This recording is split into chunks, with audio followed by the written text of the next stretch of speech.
कि you can't put your finger की कहाँ रहना है, लेकिन बस वो है कहीं बीच में आपको रहना है।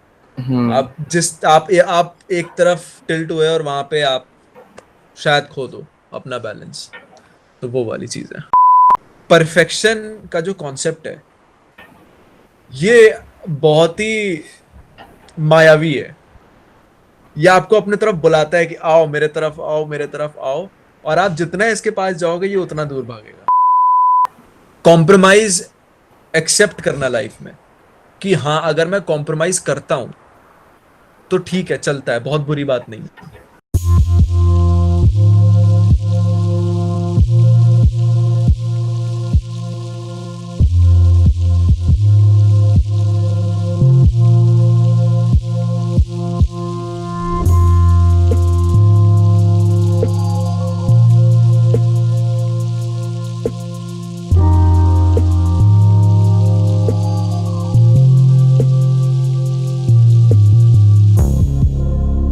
Good evening, ladies and gentlemen. Today we have Shirish with us.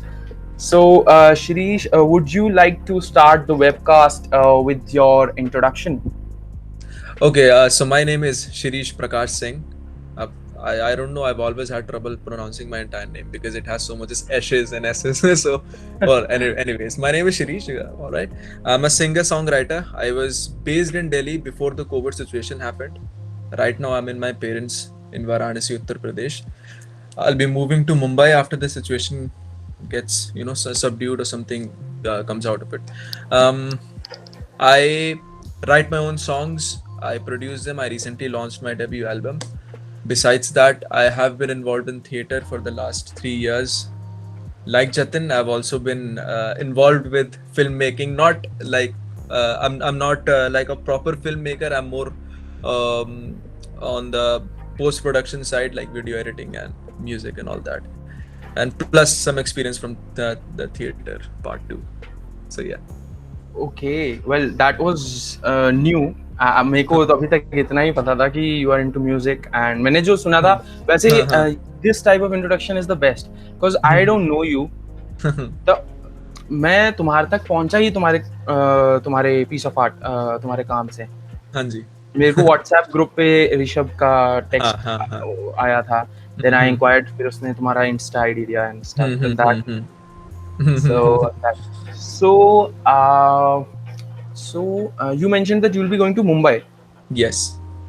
Delhi में क्या करते थे, मतलब दिल्ली में कैसे? Delhi mein I was pursuing my engineering in Delhi Technological University, but I dropped out because it wasn't working out for me.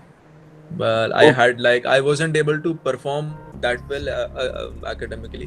Plus, like what I want to do with my life, it goes into a completely different direction, and I felt like it was a lot of pressure, trying to do something out of my life, but then having to worry about something completely different on a daily basis. So that was like not working out with me. So I decided that okay, I'm going to like right now I'm taking proper classes in vocals. I've gotten myself registered in True School of Music. It's based in Mumbai only. So yeah, after this COVID situation gets over, I'll be moving to Mumbai and I'll be continuing with my education in music. And alongside that, I'll be pursuing my professional career too. So that'll go on.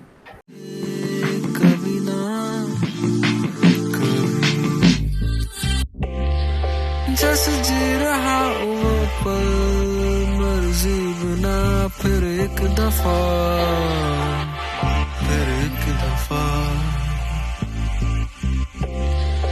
जैसे जी रहा वो पल मर्जी बिना पर इस दफा खुद से खफा so would you like to talk about your recent album? Like, it's on Spotify, as I know, Yes. and it's on YouTube, on your channel. Yeah. So, how was it like? Like, because I know very few people who are into music and who Spotify तक भी पहुंच पाए हैं. मतलब what's it like? Because I know there has to be some angle of business element also. Now you're in that. Yes, like I'm still trying to figure it out because it is a completely different thing. बहुत ही अलग चीज है, the business aspect of it. लेकिन हाँ, this album, particularly this album, has been more about the journey rather than the final product, because during the 8-9 months that I spent on this album, मुझे बहुत सारी चीज़ें ऐसे पता चली कि जो शायद मैं पहले नहीं जानता था। मैंने बहुत सारे नए तरीके सीखे कि कैसे आवाज़ रिकॉर्ड करते हैं, या कैसे इंस्ट्रूमेंट्स को यूज़ करना है, कैसे कोई एक पर्टिकुलर साउंड क्रिएट करनी है। तो जैसे हर चीज़ में होता है, मेरे मेरे ख्याल से आप अग्री करेंगे इस चीज़ पे कि हर चीज़ में होता है कि it's a constant learning process. You never stop the learning. हो सकता है कि आपकी एक जो फॉर्मल एजुकेशन होती है वो एक पॉइंट पे आके रुक जाए, लेकिन तो आप जो लर्न करते हो वो आप हमेशा सीखते रहते हो। सेम गोज हियर ओनली कि it was more about what I learned from this entire process, क्योंकि I had to do everything by myself. Like in general, like there are different roles divided in music. You have the music producer who makes the music, you have the music composer who conceptualizes it, then you have the recording artists, the singers, the instrumentalists and all that, then you have the mixing engineers, the mastering engineers who create the final product, who make them compatible with the market sounds, with the market standards. And I've had to do everything by myself. One reason, obviously, due to the monetary reasons, because everything you have to everywhere you have to spend money. आपको थोड़ा खर्च करना पड़ता है if you want that quality. तो and the second reason is because I wanted to learn these things by myself. कि मैं खुद देखना चाहता था कि मैं ये कर सकता हूँ कि नहीं. I wanted to push myself kind of, because I do not identify myself as a mixing engineer.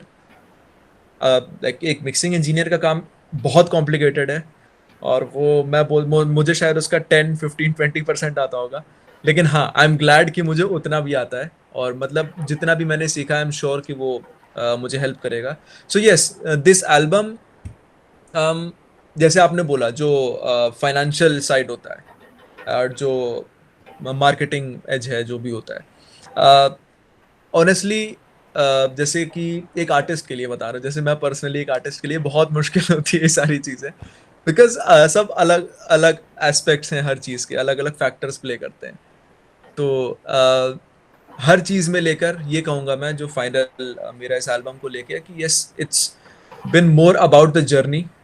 जो फाइनल प्रोडक्ट है वो सही है, अच्छा है, मुझे पसंद आता है, लोगों को पसंद आता है, रिव्यूज मिलते हैं अच्छे बुरे जैसे मिलते हैं, लेकिन it's the process has been the main area of focus for me. So yes, like it's been a beautiful journey, I'll have to say. Like the 8-9 months that I've invested into it, it's been wonderful. Yes, that is. Yeah. So there are a lot of questions, but one I think now is the right time to mention is, you mentioned, तुमने बताया कि तुम engineering कर रहे थे DTU college से, अच्छा खासा कॉलेज है वो. तो someone who is at grad level, जो अभी ग्रेजुएशन लेवल पे है, जो स्कूल लेवल पे है, wants, उसका कुछ ऐसा पैशन है. So what I want to know is, what was the point? Do you remember now, when you recall, do you remember कि what was that day like कि यार बस हो गया, अभी नहीं हो पाएगा? पहली चीज, एक डिस्क्लेमर देना चाहूंगा कि जो भी देख रहा है, this comes as the last resort, trust me. You are pursuing something for like I was in my third year, so I had already given 3 years of my life into this, and the decision that I took, it was kind of a last resort, because I wasn't able to figure my way out of it. मैं नहीं सोच पा रहा था कि अच्छा मैं कैसे अब चीजें वर्कआउट करेंगी. तो जो भी देख रहा है या जो भी देखता है ऐसे, प्लीज ऐसी अपनी सिचुएशन मत आने दो, मैं यही एडवाइस करूंगा, क्योंकि चीजें फिर मुश्किल हो जाती हैं. जबरदस्ती अपने लिए मुश्किल क्रिएट करना इज नॉट एडवाइजेबल. हाँ, जो आपने बात कही डिसीजन मेकिंग वाली, कि yes, the final day when I decided कि okay, I'm going to talk to my parents and I'm going to let them know कि okay, this is not working out for me. It was एक बहुत लंबा period का result, mainly मेरे ख्याल से 1 साल 1.5 साल के आसपास, क्योंकि ऐसा हो रहा था कि ऑन वन हैंड मैं अपना म्यूजिक पे काम कर रहा था, और मुझे नई नई चीज़ें हो रही थी, और मुझे ऐसा लग रहा था कि नहीं, अब मुझे ये भी करना है, मुझे ये भी करना है, लेकिन मेरे लिए उसके पास एनर्जी नहीं है, मेरे लिए उसके पास टाइम ही नहीं है, या शायद मेरा दिमाग वहाँ फोकस ही नहीं कर पा रहा पूरी तरीके से, क्योंकि मेरे दिमाग में चीज़ें ही अलग चल रही हैं। मेरे दिमाग में ये चीज़ें चल रही हैं कि यार मैं उस क्लास में नहीं जाऊँगा, डिटेन कर देंगे यार उसमें बैक आ जाएगी, यार उसमें ये हो जाएगा, उसमें वो हो जाएगा। तो इसीलिए मैंने सोचा कि ultimately that is not going to help me, क्योंकि आई हैड डिसाइडेड कि I will pursue music when I was in class 12th। मैं तब से डिसाइड कर चुका था कि मुझे म्यूजिक परस्यू करना है ना। आई मैं बीटेक गया क्योंकि एक डिग्री जो होती है कि आप एक स्टेबल लाइफ, अपने आप को एक स्टेबल बेस पे ले आओ, उसके बाद आप कुछ ऐसा लीप ऑफ फेथ लेते हो। तो इसीलिए इस रीजन की वजह से मैंने डीटीयू में एडमिशन लिया था, लेकिन फिर it wasn't working out. So yes, वो डे आया, वो दिन आया जब मैंने डिसाइड किया फाइनली कि अच्छा नहीं वर्कआउट कर रहा, क्योंकि बहुत सारी चीज़ें थी, जैसे बता चुका हूँ, बहुत सारे फैक्टर्स थे। सबसे बड़ा फैक्टर मेरे लिए यही था कि मैं, जैसे क्या है कि आप किसी भी चीज़ को अगर करते हो तो उसमें आपको अपना 100% देना बहुत ज़रूरी है, वरना फिर it's not worth doing it. I believe so. मैं दोनों जगह अपना 100% नहीं दे पा रहा था। यहाँ पर भी मैं जो भी एनर्जी दे रहा हूँ, वहाँ पे भी मेरी कुछ एनर्जी, कुछ फोकस खर्च हो रहा है। मेरे लिए ये ज्यादा मैटर करता था, so I chose this. So that is it. It was difficult, the choice making was very difficult. काफी बार खुद को मना किया, ऐसे कम से कम 10 बार ऐसा हुआ होगा when I stopped myself from taking the decision and कि नहीं नहीं नहीं, ट्राई करते हैं, but in the end it wasn't working out. So yeah I can only imagine, क्योंकि मैंने अपने घर वालों को भी कन्विंस करने की कोशिश करी, बट समहाउ या एज यू मेंशन्ड कि एक अकेले बंदे का काम नहीं होता ये, एंड देयर आर बहुत ज़्यादा कंस्ट्रेंट्स भी होते हैं। जैसे मेरी भूख ऐसी थी कि मतलब I was ready to compromise on the quality also, क्योंकि फिल्म मेकिंग मेरे साथ एक बार ऐसा हो गया था। तो मैं I want you to relate कि कहीं ऐसा तुम्हारे साथ हुआ था। मेरे साथ एक बार ऐसा हुआ था, मैंने बहुत दिल से एक स्क्रिप्ट लिखी थी और फिर मैंने जैसे तैसे लोगों को कॉल वॉल करा, मैंने कहा यार ऐसा शॉर्ट फिल्म बनाना है, ये हो। फिर हमने बनानी शुरू करी। फिर हमको रियलाइज हुआ अच्छा ये तो हम कुछ सोच रहे हैं, बनता कुछ है, फिर वो एडिटिंग रूम में कुछ और ही लगता है। तीन चीजें बन रही हैं अभी तो। फिर वो माइक एंड धीरे धीरे हमारा इक्विपमेंट, क्योंकि वो भी एमेच्योर था, मैं भी एमेच्योर था इन अ वे। वो डील ऐसा था कि I want work, you want work, let's give each other work. And क्योंकि अभी कॉलेज लेवल पे इतना भी पैसे नहीं सोचते अभी, तो फिर भी लोग बोलते हैं कि आई टेक माई फीस, कुछ ऐसा बोल देते हैं। एंड आई एम लाइक कि यार मतलब मैं कितना ही दे दूंगा, मैं 5,000, 10,000, 15,000 दे दूंगा, but what if you give me your 100%, I give you my 100%, and we make एक इतना बढ़िया कंटेंट कुछ बनाए और वो वहां तक जाए। ट्रू। जो एक बंदे को दिखाना है वो वहां तक चली जाए बात। वो अपने आप बुला लेगा यार, फिर वो 15-20,000 का कब मैटर नहीं करेगा। मैटर नहीं, 15 महीने नहीं कह रहा, पैसा खराब है। शॉर्ट टर्म के लिए you need some cash will help definitely, but in the long, एक बड़ी पिक्चर, बिगर पिक्चर देखा जाए तो पैसा should not be the first priority. So इस पे अभी आते हैं हम। पहले जो मैं कह रहा था कि हम, मेरे कहा 3 चीजें कुछ और ही बन रही हैं, तो वो शॉर्ट फिल्म ना कभी बनी नहीं। इन शॉर्ट थोड़ा टाइम ड्यूरेशन भी लंबा हो गया। जैसे 9 महीने का जो तुमने कहा, ये सुनने में तो ऐसा लगता है अच्छा 9 महीने में बनाया था। लोगों को नहीं पता लगता कि 9 महीने तक वो एक विजन को कैरी करना, क्योंकि एज एन आर्टिस्ट तुम भी ऐसा नहीं है कि 2+2 है कभी भी कर लो। नहीं, ऐसा नहीं। जैसे लोग कहते हैं ना 9 महीने, लोगों तो 3-3 साल मैंने जॉब करी, ये करा वो करा, चैलेंजेस आए होंगे ठीक है, बट एक आर्ट का सबसे बड़ा स्ट्रेंथ और थ्रेट यही होता है ना कि डिफाइंड नहीं है कि एग्जैक्टली। तो वो ओवर द टाइम मेरे साथ, हमारे साथ एज अ टीम क्या हुआ कि विजन्स थोड़ी बिखर गई, और फिर उसको इतनी बिखर गई कि उसको जोड़ पाना मुश्किल हो गया, और वो शॉर्ट फिल्म कभी बनी नहीं। फिर जब दूसरी शॉर्ट फिल्म मैंने बनाने की कोशिश करी, तो मैं इतना ज्यादा वो हंग्री था ना, जैसे फायर इन माय बेली, इतनी ज्यादा भूख थी मेरे को, था कि भाई कुछ भी करो, will stick to the schedule, will stick to the vision, और इसको खत्म करना है जैसे तैसे। तो at the end because production quality low था, तो शॉर्ट फिल्म्स थोड़ा सफर करी, but now when I look back at least I made it, तो मेरे को वो सेटिस्फैक्शन आता है। सो इसमें से कुछ ऐसा तुम्हारे साथ हुआ कि कभी तुमने कुछ शुरू करा हो, फिर वो जो मैंने बताया कि विजन।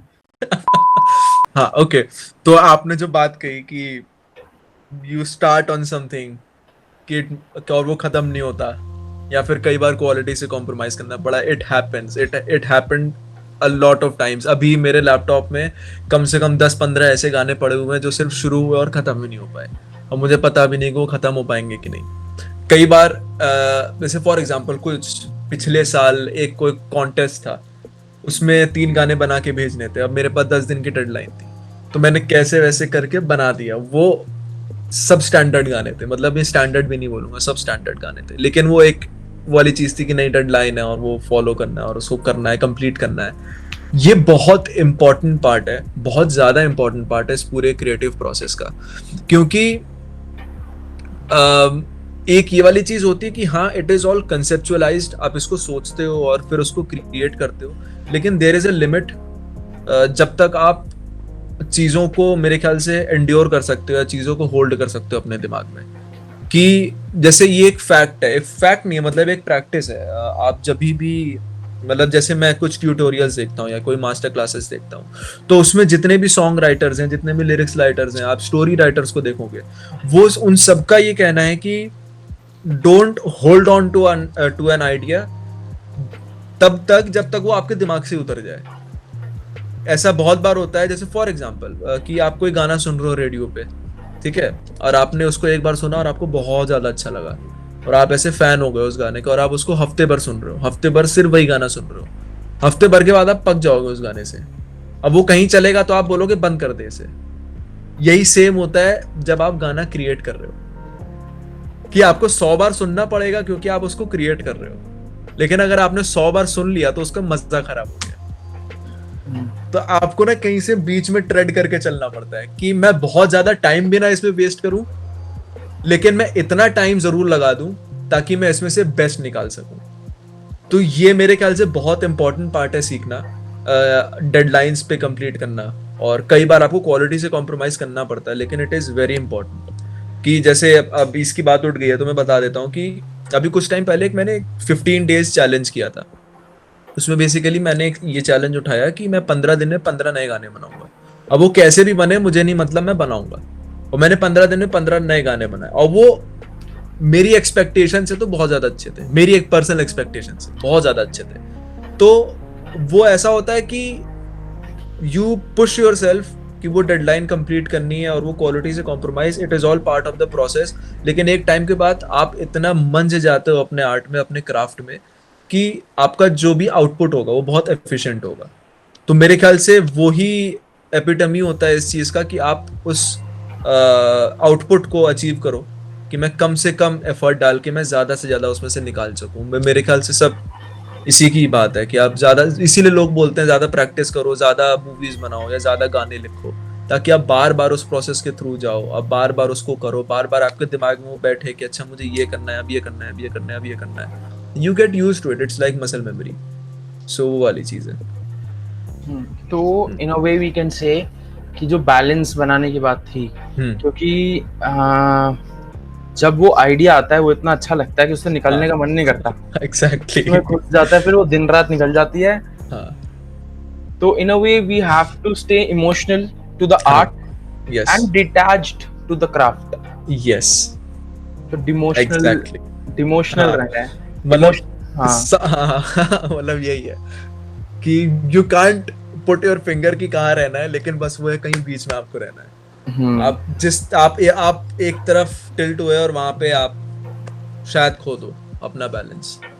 तो वो वाली चीज है, और वो पूरी चीज फिर ऐसा लगेगा कि was not very well planned। हाँ, फिर ऐसा लगेगा कि मैं क्यों नहीं कर पाता यार, मैं क्यों नहीं कर पाता, फिर वो लगने लगता है। फिर वो फिर तो अलग ही बादल फट जाता है कि सेल्फ डाउट, शायद मैं कर नहीं सकता, शायद मुझ में वो है ही नहीं। वो तो अलग ही पार्ट है। तो उससे इतना डर लगता है कि भाई नहीं जो हो जाए खर्च हो जाएंगे, बट ये करना है।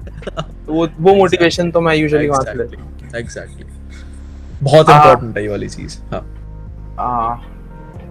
ओ गॉड। और एक था कि यू मेंशन्ड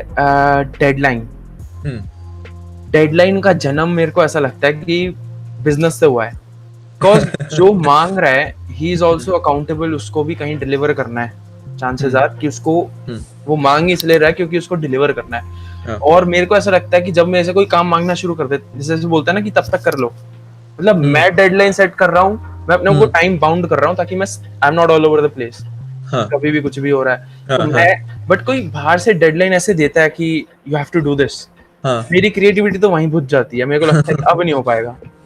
तो अगेन बिजनेस एक खिड़की से आ रहा है, क्राफ्ट और आर्ट दूसरी उसी खिड़की से जा रहा है। सो हाउ डू यू, क्योंकि यहाँ पे भी it calls for compromise, it calls for sacrifice. Yes yes, but हम बिजनेस का जो वेटेज है इस पूरे पिक्चर में उसको अंडर वैल्यू भी नहीं कर सकते, क्योंकि it goes hand in hand is what I'm trying to say. तो how do you decide, क्योंकि कुछ चीजें होती हैं, जैसे मेरे पास कुछ चीजें आती हैं वो मैं करता ही बिजनेस के लिए, वो मैं करता ही नहीं अपने क्राफ्ट के लिए, मुझे पहले से ही पता होता है कि ये मैं I am doing it for the business side, ये कॉन्टेक्ट ठीक है, I will do it for the business side again, but जो मैं करना चाहता हूँ फिर मैं उसमें बिजनेस आने ही नहीं देता, किसी का भी नहीं आने देता, मैं उसको प्योर ही रखता हूँ और I try to. So how do you keep up with it, how do you go about managing balancing business with craft? छू दे तू मुझे तो हंस ना पड़ूं, पाके है तुझे क्या हासिल मुझे, गुलाबी गुलाबी हुआ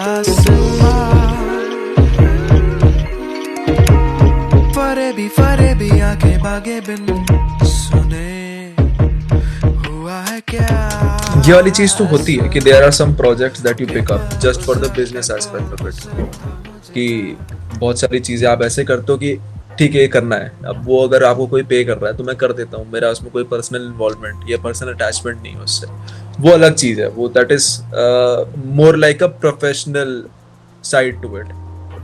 जब आप आर्टिस्टिक साइड की बात करते हो तो मेरे ख्याल से एक चीज है जो मैंने सीखी है कि परफेक्शन का जो कॉन्सेप्ट है ये बहुत ही मायावी है, ये आपको अपने तरफ बुलाता है कि आओ मेरे तरफ आओ, मेरे तरफ आओ, और आप जितना इसके पास जाओगे ये उतना दूर भागेगा। You can never achieve perfection, ये एक फैक्ट है, आप परफेक्शन कभी अचीव नहीं कर सकते, आप शायद उससे क्लोज हो सकते हो, आप शायद 99.9% पे पहुंच सकते हो, लेकिन you can never be perfect, क्योंकि परफेक्ट जैसी कोई चीज एग्जिस्ट नहीं करती पूरी दुनिया में, नथिंग इज परफेक्ट टेक्निकली देखा जाए तो, ठीक है। तो ये कॉम्प्रोमाइज सीखना कि हाँ मैं हर चीज एकदम अपनी बेस्ट नहीं बना सकता, या मैं हर चीज ऐसी नहीं कर सकता जो मैं बोल दूं कि भाई ये तो परफेक्ट है और ये तो क्लोज या तो क्लोजेस्ट टू परफेक्ट है, जो भी है, ये कॉम्प्रोमाइज मेरे ख्याल से सीखना बहुत जरूरी है, क्योंकि यार इन द एंड ना सब हम भी इंसान ही है, हर कोई इंसान है, ठीक है। अब you can not expect a human being to give the same output every time, क्योंकि बाइनरी तो है नहीं कि आपने कोड डाला और 0 और 1 में आ जाएगा उसका आंसर, ऐसा नहीं है, बहुत कॉम्प्लिकेटेड मशीनरी है और हर बार बहुत अलग आउटपुट आएगा। तो मेरे ख्याल से ये चीज एक्सेप्ट करना बहुत जरूरी है एज एन आर्टिस्ट भी। प्रोफेशनल साइड में तो obviously you keep this in mind कि अच्छा मुझे इसमें ज्यादा इन्वेस्ट नहीं करना है, this is just for the professional aspect of it. लेकिन अगर आप खुद के लिए भी कर रहे हो तब भी मेरे ख्याल से अपनी एक्सपेक्टेशंस को मैनेज करना भी बहुत जरूरी है कि व्हाट डू यू एक्सपेक्ट, मतलब कि मेरे ख्याल से अगर मैं कोई गाना बनाता हूँ तो मैं ये नहीं एक्सपेक्ट करता कि मैं माइकल जैक्सन बन जाऊंगा इस गाने की रिलीज के बाद, क्योंकि वो बहुत मुश्किल है, नेक्स्ट टू इम्पॉसिबल है। तो मेरे ख्याल से मुझे अपनी एक्सपेक्टेशंस भी मैनेज करनी है एक तरफ, और दूसरी चीज ये वाली है जो परफेक्शन वाली, कि कॉम्प्रोमाइज एक्सेप्ट करना लाइफ में, कि हाँ अगर मैं कॉम्प्रोमाइज करता हूँ तो ठीक है, चलता है, बहुत बुरी बात नहीं है, ये नॉर्मलाइज करना बहुत जरूरी है। कि ऐसे एक बहुत पता नहीं, हो सकता है मैं गलत सोच रहा हूँ, लेकिन ऐसे लोगों की बिलीव्स होते हैं कि कॉम्प्रोमाइज करना इज बैड या यू शुडंट कॉम्प्रोमाइज या जो भी है। आई बिलीव कि it's all a part of life, कि आप नहीं कंट्रोल कर सकते कुछ चीज़ों को। मेरे को तो ऐसा लगता है कि कोई भी जैसे कुछ लोग जैसे मैं कहीं बात कर रहा हूँ, कुछ कर रहा हूँ, तो लोग बोलेंगे डोंट कॉम्प्रोमाइज विद योरसेल्फ यार, do what you love, do what. But मेरे को ऐसा लगता है कि कुछ कॉम्प्रोमाइज सही लगते हैं, कुछ कॉम्प्रोमाइज सही नहीं लगते। तो अगेन इट्स इंस्टेंस पे आ जाती है कि हाँ। कौन सा गलत सही लग रहा है और कौन सा सही गलत लग रहा है। सबसे तो बड़ा सवाल है दुनिया का ये। कि हाँ, पता नहीं, हाँ, कॉम्प्लिकेटेड है। बहुत तो कॉम्प्लिकेटेड है।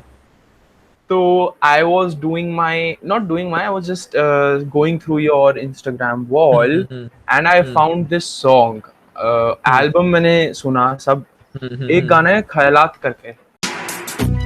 घुसा दिमाग में कीड़ा है, जैसे बाकी बातों से चिपक के ये जीरा है, कन कन को रेत के घाव कैसे सीरा है, आंसुओं की नदी प्यासा होके कैसे पी रहा है, ये कह रहा है तू मेरा है, असर मेरा गहरा है, सांस से जुड़ी हर एक आवाज पे बसेरा है, काली काली रातों में उठे हैं जो सवाल, उन सवालों के ख्यालों की बुनियाद पे भी डेरा है, मेरा मन बोले तबीयत से तो उड़े हो मगन, क्या बदन क्या मदन हो के बेशरम तू बनना, शिकारी दुनिया है तेरा शिकार, भर ले चाबी अब तो लंबी है उड़ान, कर ले लंबी तू तैयार, क्या है मोल तेरा तराजू पे है मिट्टी का हिसाब, क्या है नाम तेरा या मान तेरा जो पल में ही खराब, क्या है नजरों में ही बसती तेरी सूरत बेनकाब, दौड़े बस यही ख्याल, क्या है तू, क्या है तू बाज है, तू बाज है, तू बाज है।